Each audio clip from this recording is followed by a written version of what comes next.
Before I begin my speech, I just want to say this is my third speech in Toastmasters.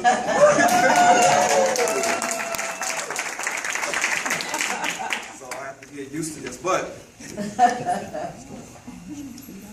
a man by the name of Jared Grossman wrote a speech about how to overcome fears. And what he says in his speech is that there are two types of people in this world when it comes to attitude and thought process. Now, the first set of people, these are the ones who wait for opportunities to come to them so they can, quote and unquote, take them. And they wait endlessly for some mirage or oasis to magically appear, yet it never comes to fruition.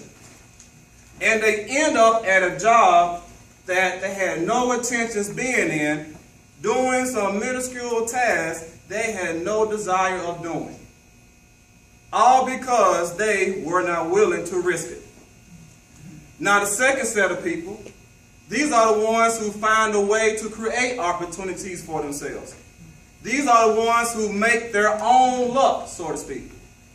These people are your Fortune 500 CEO types. These are the ones who live life on their own terms.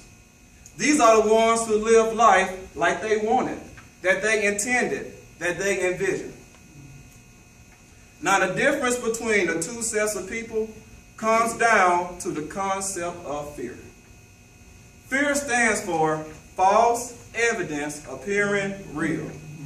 I repeat, fear stands for false evidence appearing real. The only fear you should have in this life is fear itself. Because those who are not afraid to go after the things they want in their lives usually are the ones who are successful. And every successful person that conditions their minds to think that they will succeed will. Success is often the result of not being afraid to accomplish anything, because anything is possible. A lot of people disregard it and say to themselves that successful people are there because they are lucky, or that they are a product of good circumstances. But I'm here to tell you that you are your own driving engine and you are your own brake, meaning that you are the only one who determines your fate. One of my biggest fears that I had to overcome is what I'm doing right now. And that's public speaking. As a kid, there was no way I could envision standing in front of a crowd making a speech. And the reason for this fear existing because when I was a kid, I had a speech impediment. And my speech impediment was stuttering. It only occurred at certain times when I felt like when all eyes are on me.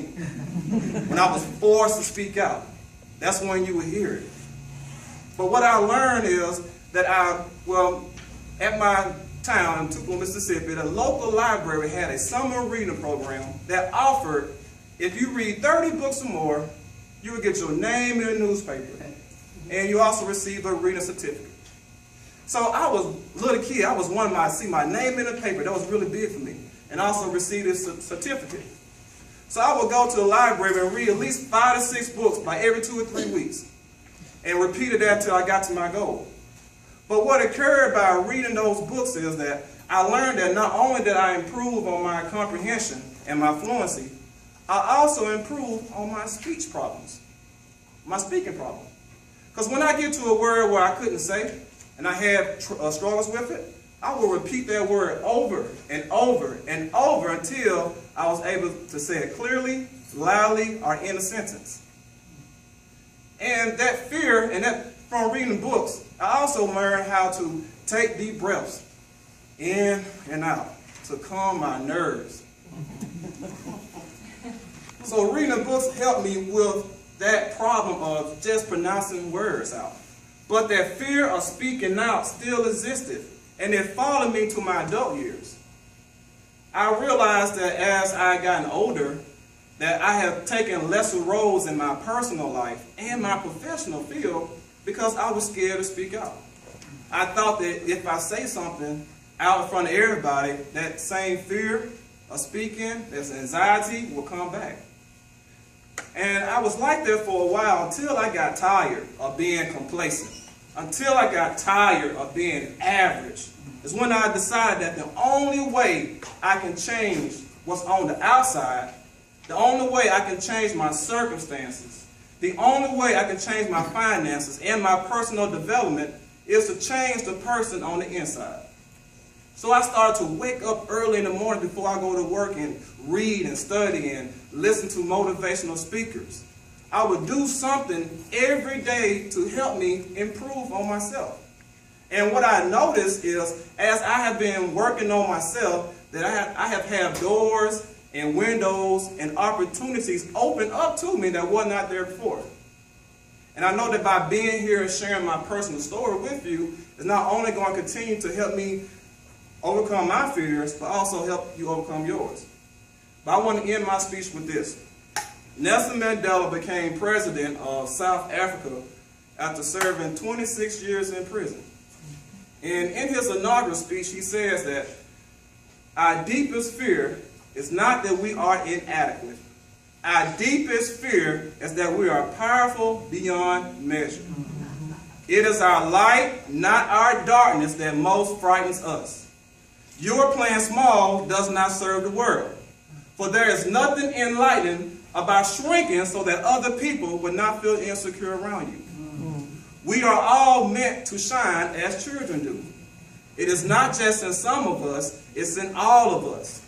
And as we let our light shine, we unconsciously give permission for others to do the same. As we are liberated from our own fears, our presence automatically liberates others. Thank you.